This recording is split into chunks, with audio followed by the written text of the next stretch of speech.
Always great to bring in Buster Olney now from Citi Field. Buster, it goes without saying the offensive numbers for Ohtani are off the charts for the Dodgers, but he's getting closer to returning as a pitcher. He faced live hitters today. What's the next step after today? Yeah, and Kevin, they were really encouraged by what they saw today. His fastball velocity up to 97 miles per hour, throwing all of his pitches. But we do need to put this into context. He's probably 2 months away from pitching in a big league game. They have to build up his pitch count. They'll do some kind of a simulated game action as they get close to the All-Star break when they hope that he's going to return to the rotation. Maybe with Tyler Glasnow, maybe with Blake Snell. Look, the way that the Dodgers have gone with injuries this year, they'll take any help they can. As you know, starting today, they're first in the big leagues in bullpen innings. They certainly could use that arm to come around. Buster saying about 2 months conservatively for Ohtani. And then, Buster, the big three of Ohtani, Betts, and Freeman, they get all the shine. But Will Smith is quietly putting together a sterling season. Yeah, 100%. Look, hitting .336 coming into the game tonight, .457 on base percentage, which is number one in baseball. Last year, he had a 2-to-1 strikeout to walk ratio. This year, it's 1-to-1. Dave Roberts was telling us, man, he'd done a great job in his at-bats, getting to 2 strikes, spoiling pitches, and either finding a way on base or maybe doing some damage. Just another guy in that lineup that can beat you in a lot of different ways. Buster, stand by. Dodgers lineup is going to face Kodai Senga, who, if he qualified, would be second in baseball with a 1.43 ERA. Francisco Lindor, fresh off his 1,400th career start at short. Juan Soto is going to hit third. More on him in a moment. Brett Beatty in the 9-hole since May 9th, hitting .359 with 5 home runs. But, Buster, we've detailed it quite the week for Juan Soto. Patience wearing a little thin among Mets fans there in New York. How significant was that 2-run double last night? Oh, I think it was a huge step for him. Look, I was in the stands last night, and when his name was introduced, there was a small smattering of boos, and then when a fly ball fell in front of him early in the game, same thing.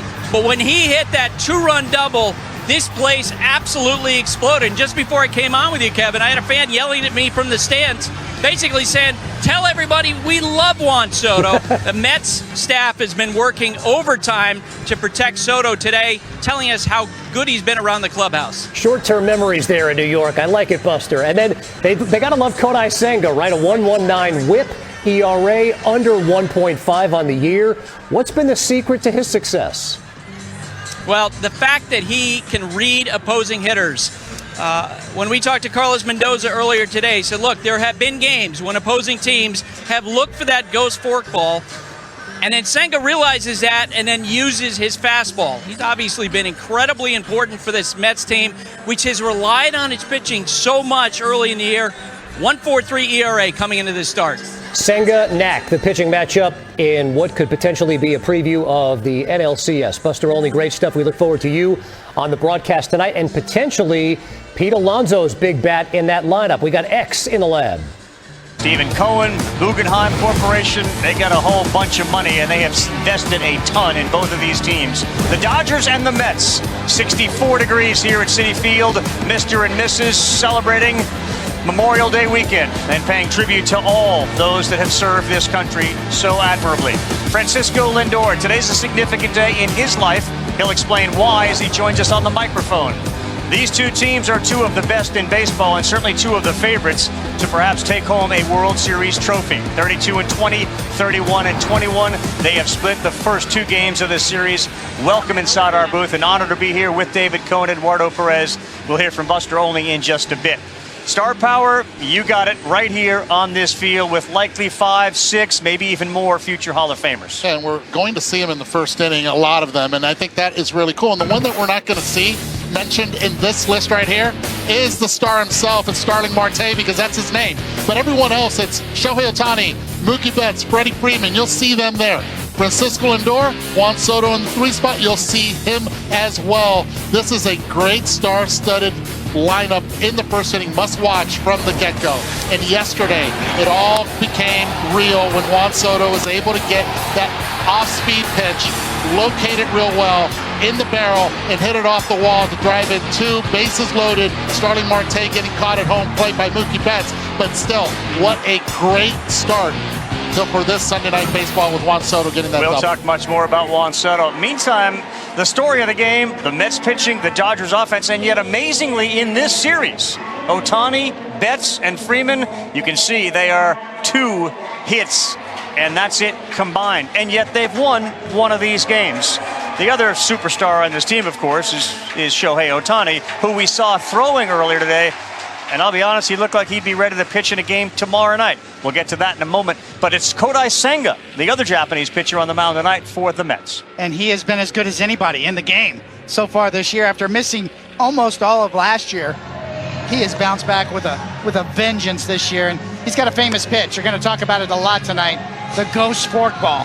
And it really does sort of disappear, but that 1.43 ERA leads the National League, keeps the ball in the ballpark predominantly because of this pitch.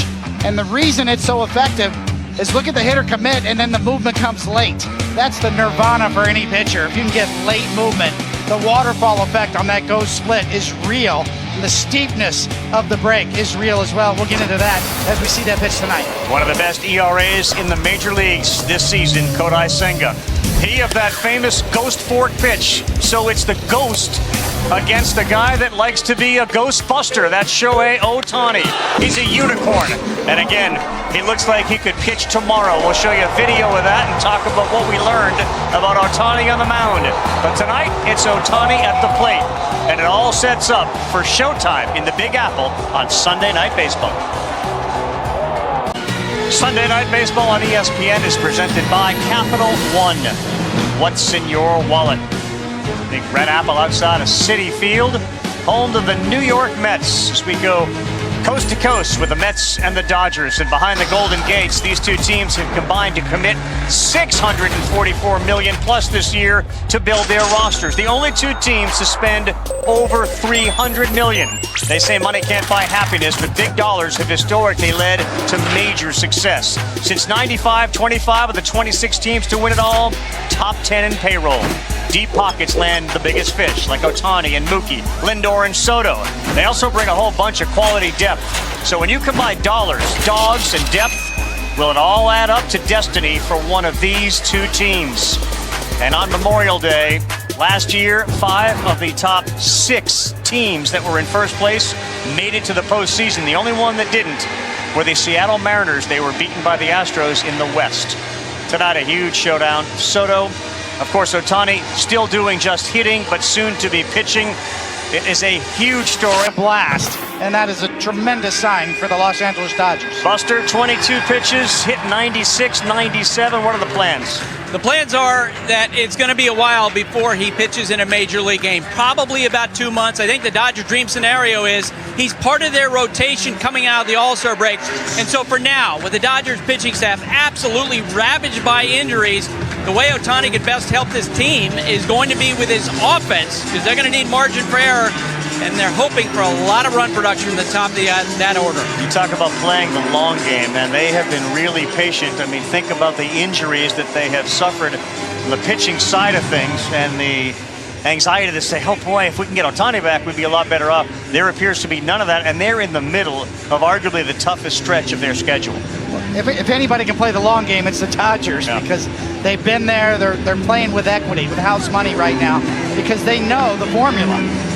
Stay in it, make a big rush late, and then get into postseason. They know what to do in postseason. Last year around this time, we saw them in Philly, and they had a lot of their star players hurt. They don't have those star players, offensive players hurt right now, and the best thing that they can do is try to keep afloat, play that 500, and then take off in the second half, and that could happen, but right now, they're focused on tonight. It's a great point about where they were at that point last year, how they survived, and of course, ended up taking it all. Kodai Senga on the mound against a Dodger offense that is amongst, if not the best in baseball. They lead the majors in average, in home runs, and in OPS. And everyone pays attention to the first 3, but you cannot go to sleep on Teoscar Hernandez and Max Muncy, who takes a lot of pitches and is starting to see the ball better, especially with his new specs that he's going on 3 weeks of using. Kodai Senga on the mound off of not necessarily one of his best outings against the Red Sox, but the number in the upper left-hand corner is one of the best of all times for the New York Mets in their first 9 games. He does strike a lot out, especially if that ghost fork pitch of his is up until very late and then it drops. Here's the list. The lowest ERA through the first 9 starts of the season. The DeGrominator back in 2021, and some guy named Cohen in 88, 114. We kind of quizzed Carlos Mendoza on this, and we said, all right, DeGrom, and he got that right off the bat, and then he started throwing names, and he said, how far back do I have to go? I said, you don't have to leave the room. I mean, the man is right in the room. Well, I'll cut him some slack because I don't recognize that kid anymore either. I don't even know who that guy is anymore, so I know what he's saying, but you look at Ohtani and Senga, how about a first pitch matchup right here? 2 countrymen, both of them superstars.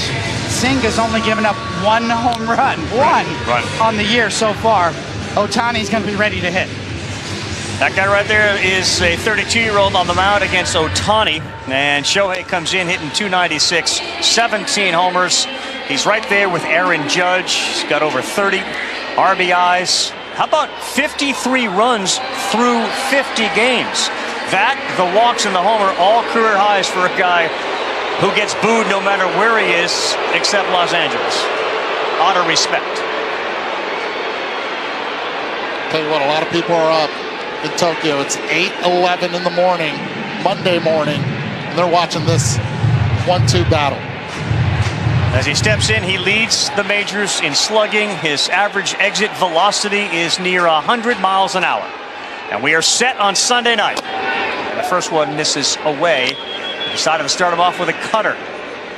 Mets infield has Mark Vientos at third. Lindor is at short. Brett Beatty, who's been phenomenal offensively and defensively, is at second. And that ball is smoked. He has now given up 2 home runs as he goes upper deck. Ohtani's 18th of the year. 2 pitches in. LA 1. The Mets nothing. Did you know it? I mean, Shohei Ohtani, when he hits him, you know that he knows. And as soon as contact was made, takes 3 left turns and puts the Dodgers on the board immediately on the second pitch of the game. What'd you say? 1 home run all year? Yep, and this guy was going to be ready to hit. Center. He might be just getting off the 7 train. Look up, because it's coming at you. Here's Mookie Betts now, and Senga already in a Ohtani-sized hole. 411 feet it traveled. It was 108 off the bat. And it's every ball